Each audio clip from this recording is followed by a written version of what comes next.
Hello కుషికం names are you all. ఈ రోజు వీడియోలో మనము నీట్ 2025 కెమిస్ట్రీ క్వశ్చన్ పేపర్లో ప్రతి క్వశ్చన్కి డీటెయిల్డ్ ఆన్సర్స్ చూసే సిరీస్లో భాగంగా నెక్స్ట్ వీడియోతో నేను ముందుకు వచ్చేసాను.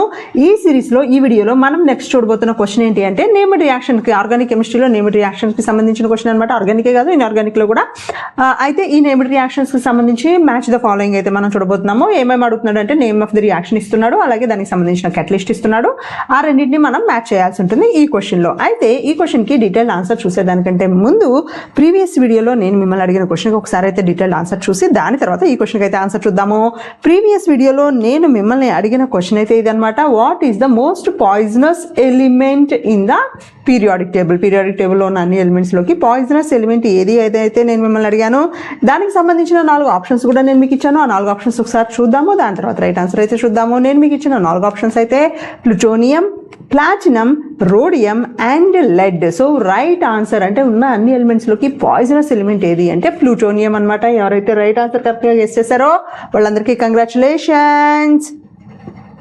అండ్ ఈ రోజు మనం డిస్కస్ చేయబోతున్నాం, మ్యాచ్ చేయబోతున్న క్వశ్చన్స్ అయితే ఇవన్నమాట. మనకి ప్రాసెస్ ఇచ్చాడు, అంటే నేమ్ ఆఫ్ ద రియాక్షన్ ఇచ్చాడు. ఆ రియాక్షన్కి సంబంధించిన కెటలిస్ట్ అయితే మనకి లిస్ట్ 2లో ఇచ్చారనమాట.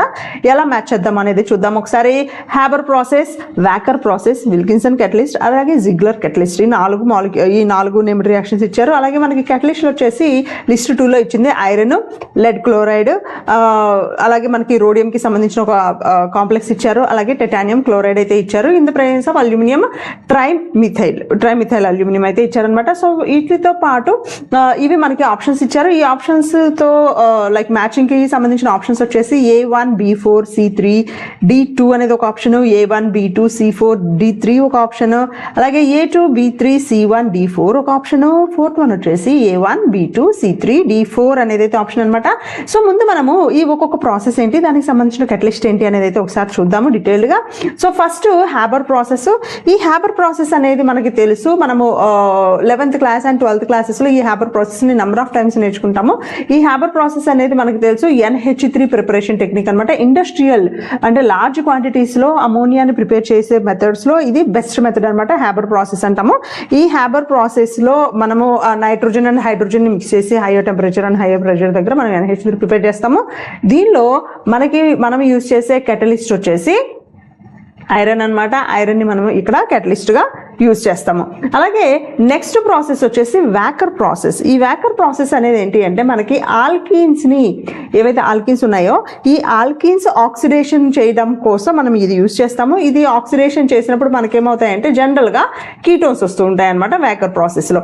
సో ఇక్కడ కెటలిస్ట్ మనం ఏం యూజ్ చేస్తాము అంటే జనరల్గా lead chloride PdCl2 in presence of జనరల్గా కాల్షియం క్లోరైడ్ కానీ అలా మనము కో కెటలిస్ట్ని కూడా యూజ్ చేస్తాము. కెటలిస్ట్ వచ్చేసి మెయిన్ కెటలిస్ట్ వచ్చేసి లెడ్ క్లోరైడ్, అలాగే కో కెటలిస్ట్ వచ్చేసి కాల్షియం క్లోరైడ్ అనమాట.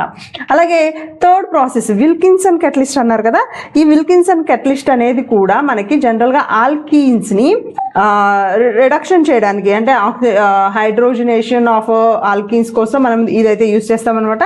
ఈ హైడ్రోజనేషన్ ఆఫ్ ద ఆల్కీన్స్ కోసం మనం విల్కిన్సన్ కెటలిస్ట్ యూజ్ చేస్తాము. ఈ కెటలిస్ట్ ఏంటి అంటే మనకి కాంప్లెక్స్ కాంపౌండ్ రోడియం క్లోరైడ్కి సంబంధించిన కాంప్లెక్స్ కాంపౌండ్ అనమాట. RHCl PH3 థ్రైస్ అనమాట. ఇది మనకి విల్కిన్సన్ కెటలిస్ట్ అంటాం దీన్ని. అలాగే ఫోర్త్ వన్ వచ్చేసి మనకి జిగ్లర్ కెటలిస్ట్. దీన్ని మనం జిగ్లర్ నట్టా కెటలిస్ట్ అని కూడా అంటాము. ఇది దేనికి యూజ్ చేస్తామంటే పొలిమరైజేషన్ ఆఫ్ ఆల్కీన్స్ అనమాట. ఇది కూడా మనము ఆల్కీన్స్కి సంబంధించిన పాలిమరైజేషన్లో, అంటే ఈథీన్ తీసుకుని పాలిథీన్ లాగా, అలాగే ప్రోపీన్ తీసుకుని దాన్ని పాలిమరైజేషన్ చేస్తున్నప్పుడు మనం ఈ జిగ్లర్ నట్టా కెటలిస్ట్ అయితే యూజ్ చేస్తామన్నమాట. జిగ్లర్ నట్టా కెటలిస్ట్ అంటే ఏం లేదు, titanium chloride in presence of aluminium try alkyl అనమాట. అంటే మిథైల్ అవ్వచ్చు, ఇథైల్ అవ్వచ్చు, ఏదైనా కానీ 3 ఆల్కైల్ గ్రూప్స్ ఉంటే దాన్ని మనం జిగ్లర్ కెటలిస్ట్ అంటాము. సో హ్యాబర్ ప్రాసెస్లో ఐరన్, వాకర్ ప్రాసెస్లో PdCl2, విల్కిన్సన్లో రోడియం కాంప్లెక్స్, జిగ్లర్లకి టైటానియం క్లోరైడ్. ఇచ్చిన వాటిలో ఆప్షన్ ఎక్కడ ఉంది చూడండి. మనకి హ్యాబర్ ప్రాసెస్లో ఐరన్ తీసుకున్నాము, వాకర్లో PdCl2, విల్కిన్సన్కి వచ్చేసి రోడియం కాంప్లెక్స్, అలాగే జిగ్లర్ నట్టా కెటలిస్ట్ వచ్చేసి TiCl4. So A1 B2 C3 D4 అనేది అయితే మనకి రైట్ ఆన్సర్ అనమాట. అంటే ఈ ఆప్షన్ మనకు రైట్ ఆన్సర్. ఇంట్రెస్టింగ్గా ఓకేనా. సో ఈ రోజు వీడియో ఎండ్లో నేను మిమ్మల్ని అడగబోతున్న క్వశ్చన్ ఏంటి అంటే ఇది కూడా interesting question. Liquid non metal at room temperature. మనకి తెలుసు జనరల్గా నాన్ మెటల్స్ అన్ని గ్యాసెస్ ఉంటాయి, లిక్విడ్స్, సాలిడ్స్ ఉంటాయి, కానీ ఒకటే ఒక నాన్ మెటల్ రూమ్ టెంపరేచర్ దగ్గర లిక్విడ్ ఫామ్లో ఉంటుంది. అది ఏంటి అనేది అయితే నేను మిమ్మల్ని అడుగుతున్నాను అనమాట. ఆప్షన్స్ ఒకసారి ఇస్తున్నాను చూడండి. Fluorine, chlorine, bromine and iodine. ఏది లిక్విడ్ స్టేట్లో ఉంటుంది రూమ్ టెంపరేచర్ దగ్గర అనేది అయితే మీకు తెలిస్తే తప్పకుండా కామెంట్ చేయండి. Okay, I see you all with another informative and interactive video. Until then, keep watching Kushi Cam.